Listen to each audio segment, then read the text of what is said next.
السلام علیکم ناظرین، آپ دیکھ رہے ہیں سوچنا ہوگا، میں ہوں ڈاکٹر سجاد بخاری۔ آج بات کریں گے، بہت ہی اہم موضوع ہے اوورسیز پاکستانی یعنی تارک وطن، جو کہ ہماری معیشت میں ایک ریڑھ کی ہڈی کی نہ صرف حیثیت اختیار کر چکے ہیں بلکہ پاکستان دنیا کا چھٹا تارکین وطن ملک بن چکا ہے، اور ایک محتاط اندازے کے مطابق 10 سے 8 ملین لوگ یعنی 8 سے 10 ملین لوگ جو ہیں وہ اس وقت پاکستان سے باہر رہتے ہیں۔ اور اسی حوالے سے تارکین وطن کے جو ریمیٹنسز ہیں اس کی قومی معیشت میں کردار سے ہر شخص بخوبی واقف ہے۔ اسی حوالے سے کل بڑی ایک اہم ڈیولپمنٹ ہوئی ہے۔ نگران وزیر اعظم انوار الحق کاکڑ صاحب نے سفرا کانفرنس میں ملاقات کی ہے مختلف سفراء سے، جس میں اقوام متحدہ میں پاکستان کے مستقل مندوب منیر اکرم، اس کے علاوہ UAE اور اس کے ساتھ ساتھ امریکہ کے سفیر سے بھی ملاقات کی ہے۔ پاکستان کا سافٹ امیج، پاکستان کا قومی بیانیہ اور اس کے ساتھ ساتھ ریجنل کنیکٹیوٹی، ریجنل سیکیورٹی، یہ تمام تر ایشوز کو ہائی لائٹ کرنے کا کہا گیا ہے۔ اسی حوالے سے آج ہم بات کریں گے کہ تارکین وطن ایک جو اللیگل جو بھیجے جاتے ہیں، کیا ان کو مسائل پیدا ہوتے ہیں، کیا ان کے لیے چیلنجز ہوتے ہیں، اور ریمیٹنسز کس طرح پاکستان کو حاصل ہوتے ہیں، اس حوالے سے بھی بات کریں گے۔ دور عصر حاضر کا تقاضا یہ ہے کہ اسکل لوگ جو ہیں وہ ہمارے باہر جائیں، جو تکنیکی تعلیم حاصل کر چکے ہوں۔ پوری دنیا میں اراؤنڈ کوئی 3000 کے قریب اسکل ڈیولپمنٹ پروگرامز کروائے جا رہے ہیں، اور پاکستان میں اب تک 300 اراؤنڈ اسکل ڈیولپمنٹ پروگرامز کروائے جا رہے ہیں۔ اس کی کیا اہمیت ہے، اس کی کیا افادیت ہے، اس پر بھی ہم بات کریں گے۔ اور آپ کو یہ بھی بتاتے چلیں کہ اس وقت پاکستان میں جو ایک محتاط اندازے کے مطابق بتایا جا رہا ہے 2021 سے 2022 جو فارن ریمیٹنسز آئے ہیں، ایک ایسوسیشن جس کو پوئپا کہا جاتا ہے، ان کا یہ دعویٰ ہے کہ 2021-22 میں جو فارن انویسٹمنٹ ہے وہ 31.50 بلین ڈالر کے قریب پاکستان کو ملی ہے۔ 2022-2023 میں 27 بلین ڈالر آئے ہیں، اور اس کو مزید بھی بڑھایا جا سکتا ہے۔ کیسے اس کو بڑھایا جا سکتا ہے، اس پر بھی ہم تفصیلاً بات کریں گے۔ اپنے مہمانوں کا تعارف کرواتے چلیں ہم۔ یہ پروگرام ہے اور بڑا اہم ایشو ہے جو ہمارے اوورسیز پاکستانی ہیں ان کے لیے بھی، ان کے لیے ہم نے کتنی راہیں ہموار کی ہیں۔ ون ونڈو آپریشن، اور خاص طور پر SIFC کی یہاں پہ ہم ضرور بات کریں گے۔ جو SIFC پروجیکٹس ہیں جو اوورسیز کے لیے ہیں، خاص طور پر جو بیرون ملک مقیم پاکستانی اور جو سرمایہ کار ہیں ان کے لیے جو مواقع ہیں، خاص طور پر ون ونڈو آپریشن، اس کی کیا اہمیت ہے، اس پر بھی ہم بات کریں گے۔ ہمارے ساتھ اسٹوڈیوز میں موجود ہیں، سب سے پہلے تعارف کرواتے چلیں، اسد کیانی صاحب ہمارے ساتھ موجود ہیں۔ آپ چیئرمین ہیں پوئپا، پاکستان اوورسیز امپلائمنٹ پروموٹر ایسوسی ایشن کے، بہت شکریہ آپ کی تشریف آوری کا۔ ڈاکٹر فدا بازی صاحب ہمارے ساتھ موجود ہیں، آپ ڈائریکٹر جنرل ہیں نیوٹیک کے۔ خاص طور پر جو اسکل ڈیولپمنٹ کے حوالے سے آپ لوگوں نے پروگرام شروع کیے ہیں، اس میں اب تک تعداد، اس کا کیا فائدہ ہے، اس پر بھی ہم تفصیلاً بات کریں گے۔ فاروق فیصل خان صاحب آج بھی ہمارے ساتھ موجود ہیں، سینئر صحافی اور تجزیہ کار۔ تمام حضرات کا بہت شکریہ۔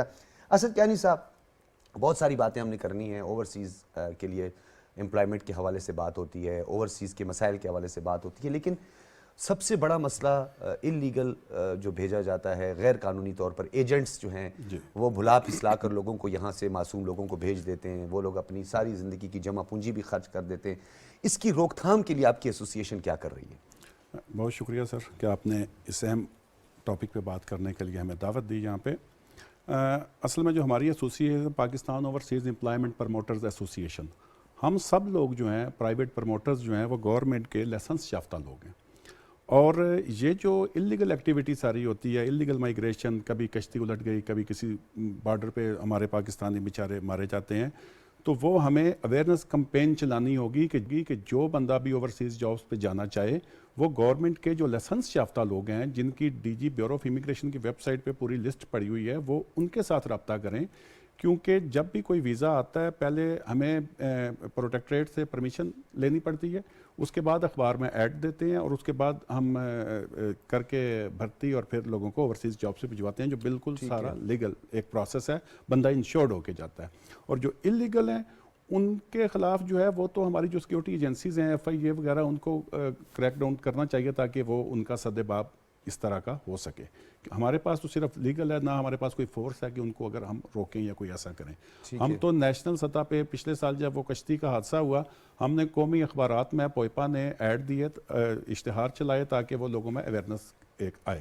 تو ہم لوگ تو یہ کر رہے ہیں۔ ایسوسی ایشن ڈیٹا اکٹھا کر سکتی ہے یا بتا سکتی ہے، نشاندہی کر سکتی ہے کہ کن کن سیکٹر میں، کن کن ایریاز میں یہ اللیگل ایکٹیویٹیز ہو رہی ہیں؟ جی، جن ایریاز کوارڈینیشن جو ہے اداروں کے ساتھ، جن ایریاز میں ہو رہی ہے وہ جو ہیں جب لوگ کوئی حادثہ ہوتا ہے پھر اسی وقت ہی وہ سارا جو ڈیٹا اکٹھا ہوتا ہے کہ کس ایریا کا وہ ایجنٹ تھا اللیگل جو مائگریشن کروانا چاہ رہا تھا اور وہ کہاں پہ رہتا ہے، اور وہ سارا کریک ڈاؤن ہوا اور وہ پکڑے بھی گئے جو کشتی حادثے والے تھے سر. تو وہ بہتر ہے کہ وہ اس کے خلاف ایف آئی اے جو ہے وہ ایکٹیو ہو، وہی ان کے خلاف کرے. ہم سے بھی جو ہیلپ ان کی ہو سکے ہم بھی کریں ان کے ساتھ. ٹھیک ہے. بازی صاحب آپ کی طرف آئیں گے، آپ کا تعلق بھی بلوچستان سے، اور نگران وزیر اعظم نے بلوچستان میں یوتھ سکل پروگرام جو ہے اس کا اجرا بھی کیا. بڑی اہم یہ ڈیولپمنٹ تھی کیونکہ بلوچستان میں ایک محتاط اندازے کے مطابق 3 سے 4 لاکھ کے قریب جو ہے وہ ماسٹرز اور گریجویٹس اس وقت بے روزگار ہیں، اور بے روزگاری کی ہم وجہ بھی نہیں بتا سکے کہ صرف ایجوکیشن فار جاب کا ایک فارمولہ ہی ہے. یہاں اسکل ڈیولپمنٹ پروگرامز کون کون سے آپ کروا رہے ہیں، اور پسماندہ علاقوں کو کیا آپ لوگوں نے اپنی ترجیحات میں رکھا ہے؟ السلام علیکم sir, thank you for inviting me for this programme. اصل میں اس پروگرام کی جو ابھی اس دفعہ لانچنگ ہوئی ہے وہ بالکل کوئٹہ سے ہی ہوئی ہے. یہ پروگرام ابھی تک اس کی انرولمنٹ جاری ہے. اس میں اسٹوڈنٹ، اس کی لاسٹ ڈیٹ کب ہے، کل تک اسٹوڈنٹ اس میں اپنے آپ کو انرول کر سکتے ہیں. اس میں تقریباً 300 اس طرح کی کورسز ہے جہاں پہ اسٹوڈنٹ اپنے آپ کو اس میں انرول کر سکتے ہیں. مختلف قسم کے سیکٹر کو ہم نے کور کیا ہوا ہے. خاص طور پر جو میجر سیکٹر ہے اس میں آئی ٹی ہے، ہاسپٹیلٹی ہے، کنسٹرکشن ہے، ووکیشنل ٹریننگز ہے، اور کنونشنل ٹریننگز بھی اس میں موجود ہے. تو یہ ہماری کنونشنل دونوں جی ٹیکنیکل ٹریننگ وہاں پر موجود ہے، آئی ٹی کے ٹریننگز موجود ہے، ووکیشنل ٹریننگز موجود ہے. ایک لمبی لسٹ موجود ہے. اگر کوئی اسٹوڈنٹ اس میں، کوئی بھی بندہ اس میں انٹرسٹڈ ہو جس کی ایج 18 سے 40 کے درمیان ہو، وہ ہماری ویب سائٹ پہ جا کر اس کی پوری ایک تفصیل سے ہم نے ڈیٹیل دی ہوئی ہے. وہاں پر جا کے ان کورسز کو دیکھ لے، اور جو وہاں اس کی سراؤنڈنگ میں جو انسٹیٹیوٹ ہے وہ اپنے ٹاپ کلاس کے انسٹیٹیوٹ میں جا کے اپنے آپ کو انرول کر لے اور اس پروگرام سے استفادہ حاصل کر لی. یہ پاکستان کی تاریخ میں ایک زبردست اپرچونٹی ہے. خاص طور پر جس طرح آپ نے بات کی ہے کہ ہمارے یہاں جو ہے نا ایک ان امپلائمنٹ کی بہت بڑی ریشو ہے. اس کی وجہ یہ ہے کہ ہمارے پاس ڈگریاں تو ہے مگر ان ڈگریوں کی جو پریکٹیکل امپلیکیشن ہے وہ بہت کم ہے. اس پروگرام میں نہ صرف ہم اسٹوڈنٹ کو سرٹیفکیٹ دیتے ہیں بلکہ ان کو اسکل بھی سکھاتے ہیں.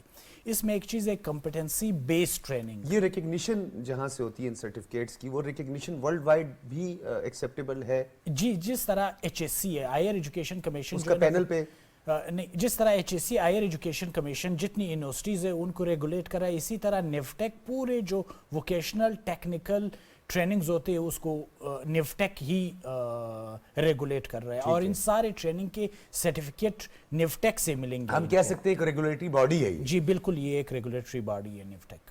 ٹھیک ہے. اچھا یہ بتائیے گا کہ پوری دنیا میں 3000 کے قریب ایک محتاط اندازے کے مطابق اسکل ڈیولپمنٹ پروگرامز کروائے جا رہے ہیں. اب تک پاکستان میں 300 کے قریب پروگرامز ہیں. وجوہات کیا ہیں؟ کیا اس کو گریجولی بڑھایا جائے گا، یا آپ کو لگتا ہے کہ نہیں ہماری اتنی کیپیسٹی ہے، یا ہم جن ایریاز کو ہم نے اسپیسیفائی کیا ہے اسی پہ کام ہوگا؟ دیکھو، اس کے لیے ایک پراپر میکینزم موجود ہوتا ہے. پہلے جا کے آپ اپنے مارکیٹ کی آئیڈینٹیفیکیشن کرتے ہو کہ آپ کی لیبر فورس کس مارکیٹ میں زیادہ جا رہا ہے. اس کو ہم کنٹریز آف ڈیسٹینیشن کرتے ہیں. وہ بیورو آف امیگریشن سے ہمیں ڈیٹا مل جاتا ہے کہ اس کنٹریز میں ہماری جو ورکرز ہیں وہ زیادہ جاتے ہیں. تو اس کے بیسس پہ ہم پھر ایک گیپ انالیسس کرتے ہیں کہ وہاں پر کون کون سی سکلز ہیں جن کی ریکوائرمنٹ ہو مارکیٹ گلف میں ہماری بہت زیادہ ڈیمانڈ بھی ہے، اور سعودی عرب میں بالخصوص کہا جاتا ہے کہ سرٹیفکیٹ کے بغیر وہ جی سعودی عرب کے ساتھ ہم نے سعودی عرب کے ساتھ تو ایک بڑی زبردست قسم کی میکینزم آلریڈی موجود ہے. ان کی ایک ایجنسی ہمارے یہاں نیفٹیک میں ہی اسٹیشنڈ ہے. جو جتنی بھی لوگ وہاں جاتے ہیں ان کے پہلے یہاں سے ایک سرٹیفکیٹ ملتی ہے. وہی ایجنسی اس کو تکامل کہتی ہے. وہی ایجنسی اس کو وہ سرٹیفکیٹ ایشو کر دیتے ہیں. پھر وہ بندے جا کے سعودی عرب میں جاب کرتے ہیں. ٹھیک ہے. فاروق فیصل خان صاحب، آپ نے گفتگو سنی. پاکستان جو اب ایک امید نظر آ رہی ہے، ایک روشنی کی کرن نظر آ رہی ہے کہ پاکستان آنے والے دنوں میں عصر حاضر کے تقاضوں سے ہم آہنگ ہو رہا ہے. اسکل ڈیولپمنٹ پروگرامز ہو رہے ہیں، اوورسیز کے حوالے سے ایسوسیشنز کام کر رہی ہیں، ریگولیٹ کیا جا رہا ہے بہت ساری چیزوں کو. کس حد تک آپ کو یہ سیٹسفیکٹری دکھائی دیتا ہے، اور جو اوورسیز کے جو مسائل ہیں عمومی طور پر وہ کیا ہیں؟ ڈاکٹر صاحب، کافی وسیع موضوع ہے آپ کا، لیکن سب سے بڑی جو خوشی کی بات ہے نا، وہ جو آپ کے موضوع کا موضوع بھی ہے اور جس پہ بات بھی کی جا رہی ہے، اسکل ڈیولپمنٹ. اسکل کی بات ہو رہی ہے. آج کی دنیا جو ہے اسکل کی دنیا ہے. ہمارے یہاں پرابلم کیا ہے کہ ہم لوگوں نے یہ ایک بنایا ہوا کہ جی بس بچے کو بی اے کرانا ہے اور ایم اے کروانا ہے اور پھر نوکری کروانی ہے، اور ساری جو ہے وہ دفتر کی ریکوائرمنٹ ہو جائے نا. جی، ایجوکیشن فار جاب. کچھ عرصہ پہلے جو آج سے 15-20 سال پہلے یا جب ہم لوگ پڑھ رہے تھے اس وقت وہ بچوں کو ٹائپنگ سکھاتے تھے, شارٹ ہینڈ سکھاتے تھے کہ جی سرکاری بابو بن جائے گا. تو ابھی بھی وہی چیزیں چل رہی ہیں. یہ سوسائٹی کا ڈائلیما ہے کہ ہم سمجھتے ہیں کہ ہمیں صرف ڈاکٹرز چاہیے, ہمیں صرف انجینئرز چاہیے, یا ہمیں سرکاری ملازم چاہیے سرکاری دفتر میں. لیکن سوسائٹی کو جو ہے صرف ڈاکٹر نہیں چاہیے ہوتا, انجینئر نہیں چاہیے ہوتا, اسے وکیل بھی چاہیے ہوتا ہے, اسے ٹیکنیشین بھی چاہیے ہوتا ہے, اسے پلمبر بھی چاہیے ہوتا ہے, اسے ہیئر کٹر بھی چاہیے ہوتا ہے, اسے شیف بھی چاہیے ہوتا ہے, سب چاہیے ہوتا ہے. بالکل. باہر کی دنیا میں جو جن معاشروں نے ترقی کی ہے, جن ممالک نے, انہیں اس کو سکل قرار دے دیا ہے. انہوں نے اب ہمارے یہاں نظام تعلیم کا بھی پوائنٹ آف ویو آ جاتا ہے کہ آپ جو ہے بچوں کو لینگویجز سکھا رہے ہیں, لینگویجز کا اپنی افادیت ہوگی, لیکن اگر آپ سکل نہیں سکھائیں گے. باہر یہ ہوا کہ انہوں نے ہر چیز اپنا, ہم یہاں پہ وہ بڑا حقارت سے گئے اور نائی ہے جی, باہر انہوں نے کیا کر دیا, اسے وہ کہہ دیا کہ نہ وہ ہیئر سٹائلسٹ ہے, اب اس کو بھی ڈگری دے دی ہے. ایک بیسک تعلیم سب بچوں کو دے دی ہے, اس کے بعد جو ہے بیسک تعلیم کرنے کے بعد جس کا جس طرف رجحان ہے وہ اس طرف چل جائے. وہ سکل, جب آپ کے پاس سکل آ جائے گی تو آپ اپنے کے لیے روٹی کما سکو گے. یہی ہے. اچھا, اب ہم جب باہر بھیجتے تھے پہلے مزدور بھیجا جس نے وہ تغاری اٹھا لی ہے جی, اور جس نے بیلچا مارنا ہے, نہیں, اب باہر جو ہے اسکلڈ لیبر بھی چاہیے. میں آپ کو ایک چھوٹی سی مثال دے دوں گا. ہمارے ایک جاننے والے ہیں, وہ میڈیکل کا یہ اپنا نرسنگ انسٹیٹیوٹ چلا رہے ہیں. ان کا جرمنی کے ساتھ اور یورپ کے ساتھ انہوں نے انیشیٹو لیا, اور انہوں نے اگلے آئندہ کئی سالوں کے لیے انہوں نے کہا کہ جی ہم آپ کو فیمیل نرسز پاکستان سے آپ کے سٹینڈرڈ کے مطابق تیار کر کے دیں گے. اچھا, اب وہ نرس جو ہے اس کو جو معاوضہ ملے گا وہ ملے گا 4000 یورو. تو آپ خود اندازہ کر لیں کہ یہاں پر اس پروفیشن کی یا سکل کی کیا اہمیت ہے. اگر بچہ ایک سکل سیکھ لیتا ہے تو وہ باہر جا کے پاکستان کے لیے کتنا کما سکتا ہے. ایک اور فاروق فیصل خان صاحب, معذرت کے ساتھ میں قطع کلامی کی, کیونکہ آپ بڑی اہم بات کر رہے ہیں. ہمارے ہاں کرائٹیریا کا مسئلہ بھی بہت زیادہ ہے, یعنی اسکلڈ پروگرام بھی ہوتے ہیں, سرٹیفکیٹس بھی مل جاتے ہیں, لیکن پریکٹیکلی جب ہم دیکھتے ہیں تو وہ پرفارم نہیں کر پاتے, وہ اس طرح کام نہیں کر پاتے. ہاں دیکھیں, جب آپ نے آئیڈینٹیفائی کر لیا, اگر ہم 75 سال بعد آئیڈینٹیفائی کر کے اس بات پہ پہنچ گئے ہیں کہ ہمیں سکلڈ ورکر جو ہے وہ باہر بھیجنا ہے, کیونکہ بیسیکلی تو جانی چاہیے, آپ ایکسپورٹ آپ کی بڑھنی چاہیے. آپ کا شارٹ ٹرم تو یہی ہے کہ آپ جو ہے سکلڈ لیبر جو ہے وہ بھیجیں, تاکہ وہ وہاں سے آپ کو ڈالر کما کے واپس بھیج سکے اور آپ کے مسائل پورے ہو سکیں. اوورسیز کا کیا مسئلہ ہے جو آپ نے کہا, دیکھیں ہم نے صرف انہیں پہلے تو کبھی خیال ہی نہیں کیا کہ یار یہ کتنی بڑی قوت ہے, کتنی بڑی طاقت ہے, اور یہ ہماری معیشت کے لیے کتنی امپورٹنٹ ہے. جب ادراک ہو گیا تو پھر ہم نے اسے صرف سیاسی مقاصد کے لیے استعمال کیا. ہم نے اوورسیز پاکستانی کو کوئی ایسی منصوبہ نہیں دیا کہ وہ پیچھے اپنی طرف اٹریکٹ کر سکے. او پی ایف ایک فاؤنڈیشن بنی تھی, ہاؤسنگ فاؤنڈیشن 70s میں بنی تھی, وہ آج تک ڈیلیور نہیں کر سکی. اس کے ارد گرد دائیں بائیں آپ دیکھیں کہ جتنے لینڈ ڈیولپرز ہیں ان کا پہلا فوکس کون سا ہوتا ہے, جیسے ہی یہ کوئی اپنا لانچ کرتے ہیں تو ساتھ ہی ایک اوورسیز کا بلاک. اوورسیز کا بلاک کیوں؟ کہ ان کے پاس پیسے موجود ہیں, وہ یہاں پہ انویسٹ بھی کرنا چاہتے ہیں. اچھا, وہ جو آپ نے بات کی ہے, میں بازی صاحب کچھ کہنا چاہ رہے ہیں آپ اس بات پہ کہ ہمارے یہاں بندوں کے پاس سرٹیفکیٹ اور کوالیفیکیشن تو ہوتی ہے مگر ان کو سکل نہیں آتی ہے. اب نیوٹیک کا خاص کام یہی ہے کہ اب ہم نے کورسز کا ڈیزائن اس طریقے سے چینج کر دیا, اس کو ہم کہتے ہیں CBT courses, competency based training, کہ اب کورسز کا ڈیزائن ہم نے, پہلے یہ ہوتا تھا کہ تھیوری پہ بہت زیادہ فوکس ہوتی تھی, اور اب ہم تھیوری کو ہم نے 20% کر لیا اور اس میں پریکٹیکل جو ہے نا 80% ہو گئے. جب تک بچے کو وہ کام پریکٹیکلی نہ آتا ہو تو وہ اس ایگزام کو پاس ہی نہیں کر سکتے. اسی وجہ سے نیوٹیک نے جا کے ہر کورسز ہر انسٹیٹیوٹ کے اندر ان کی اکریڈیشن اور سرٹیفیکیشن کرنا سٹارٹ کر لیے, تاکہ ہم چیزوں کو خود ہی مانیٹر کر سکیں اور اس ڈائلما کو حل کر سکیں. اچھا, اوورسیز کے حوالے سے سر یہ ایک بڑی بات ہوتی رہی ہے, اکثر یہ کہتے ہیں کہ جی گورنمنٹ جس طرح پولیٹیسائز کیا گیا اوورسیز پاکستانیوں کو, یہ تارکین وطن کے حوالے سے فاروق فیصل خان صاحب نے کہا, یہ بھی بات بڑی اہم ہے کہ ریمیٹنسز جو ہے وہ ہمارا پیسہ تو نہیں, ڈیفینیٹلی تارکین وطن اپنی فیملی کو بھیجتے ہیں, اپنے پرپس کے لیے بھیجتے ہیں, وہ زیادہ سے زیادہ یہاں انویسٹ کریں, جس کے لیے ایک بڑا اچھا انیشیٹو لیا گیا, اسپیشل انویسٹمنٹ فیسیلیٹیشن کونسل بنائی گئی, اور اس میں آرمی چیف, ہمارے سپہ سالار اور ہماری فورسز وہ باقاعدہ سہولت کاری کر رہی ہیں وفاق اور صوبوں کی. تو آپ کو نہیں لگتا کہ ریمیٹنسز سے زیادہ ہمیں یہاں پر سرمایہ کاروں کی زیادہ ضروری جو یہاں پہ انویسٹ کریں, نہ کہ وہ صرف بینکوں میں بیچ کر اپنے فیملی کو اور اس کے لیے ایک کفالت کا کام کریں؟ جی ہاں سر, وہ بالکل ان کو انویسٹمنٹ بھی کرنی چاہیے, لیکن میں تھوڑی سی آپ کی بتاؤں کہ جو اوورسیز پاکستانی ہیں, جب سے پوئپا بنی ہے تقریباً ہم نے ابھی تک 13 ملین لوگوں کو اوورسیز جابس پہ بھجوایا. ٹھیک ہے, جس کے اگینسٹ ہمیں